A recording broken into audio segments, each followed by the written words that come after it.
So let us now talk about geometric progression. A geometric progression is where there is a series of terms, and what changes each time is that the term is multiplied by a common factor.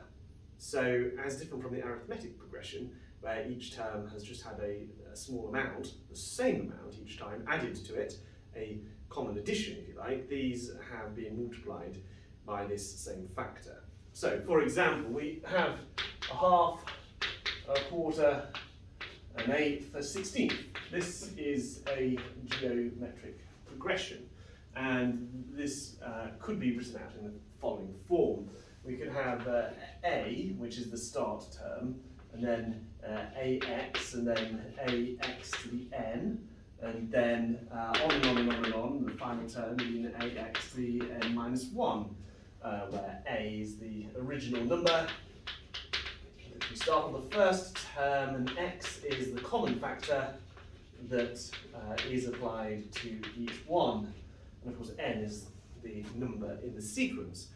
With this notation, we could make a prediction, knowing what the very first term was, what the common factor was, and the term number we're on. We could work out what the value of that term is. This is a geometric progression.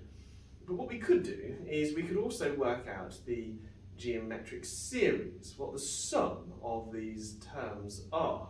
So the geometric series of this particular term, the sum of it is equal to a, 1 minus x to the n over 1 minus x. Now this is going to become useful to us in a moment. Now one of the things we need to think about when we are applying mathematics like this to science is we need to think of a very good example of why this is useful. And one of the examples that I've been thinking about recently is with radioactive decay. See, with radioactive decay, if I had a Geiger counter and I placed it near a radioactive sample that started out with an activity of 1000 becquerel, so we have activity here and time on here, what I would find is that the radioactivity goes down with time. And there's a familiar thing that if we look at this data, we can work out a half-life, the time by which half of the radioactive particles have decayed. So how do we proceed with this? Well, what I want you to consider is, imagine to start with, we have 1,000 undecayed nuclei, or perhaps 1,000 decays in a particular time interval, say in 1 second. There's 1,000 decays occurring, so the activity is 1,000 becquerel.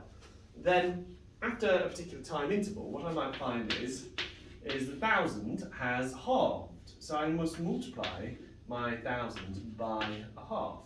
And now this is the activity when it is at its first half-life. It is a half of 1,000, it is 500.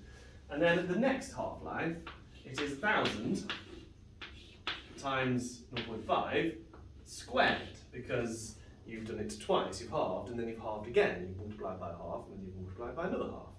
And so this series goes on and on until what I could basically then do is make a prediction using this notation about how many particles are going to be left after a given number of half-lives.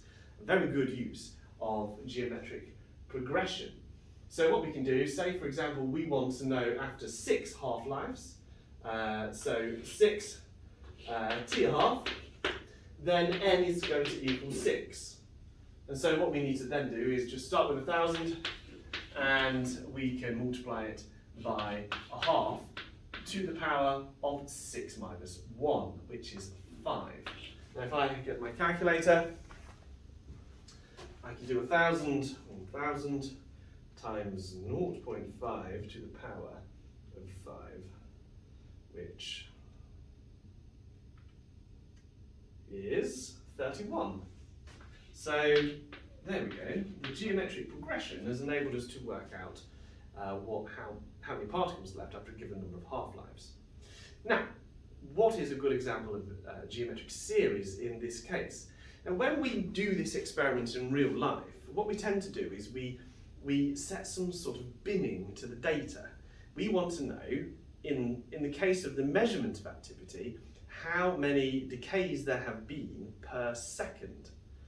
when we actually physically do the experiment, we might find that there's not enough decays occurring per second to actually measure a reasonable number in that time frame. So what technicians and physics teachers will do is they'll bin it perhaps over minutes. And I'm thinking of things like your protactinium generator, that you could bin it over a series of minutes, and then in that time interval you will see the decrease occurring. And so this graph here really represents what has happened when you binned your data. But now imagine this instead. If you instead just put a Geiger counter next to your radioactive sample, you wouldn't see a decrease in anything. You would see an increase. The total count number would just keep going up and up. And actually, it wouldn't go up. So the total count number against time, so if we call this n, we would find that it actually goes up and up like this, constantly increasing, but by a smaller and smaller amount each time. Now this is what is represented by the geometric series of this data. So what I can do is I can use the formula for geometric series here, the sum of all these geometric terms in this progression, and work out what the total counts would have been if I'd add them all together. Now first of all, just for validity's sake, let me consider there's 100 here, there's 1,000 decays occurred by this first interval. Here there's 1,500 occurred because we've got the 1,000 from before plus the 500 from this one. This one has produced 250, so we're now up to 1,750, and on and on and on. So if we now consider that this formula here is the sum, then say we want this one here, the n equals 3 term, then all we have to do is s, the third term, what is the sum, up to the third half-life. Well, all we have to then do is we put 1,000 in here, 1 minus x, 1 minus a half to the power of n, which is 3 in this case, divided by 1 minus 0.5. Do this on the calculator. 1,000 times 1 minus 0.5 cubed, all divided by 1 minus 0.5. And there we have it, 1,750.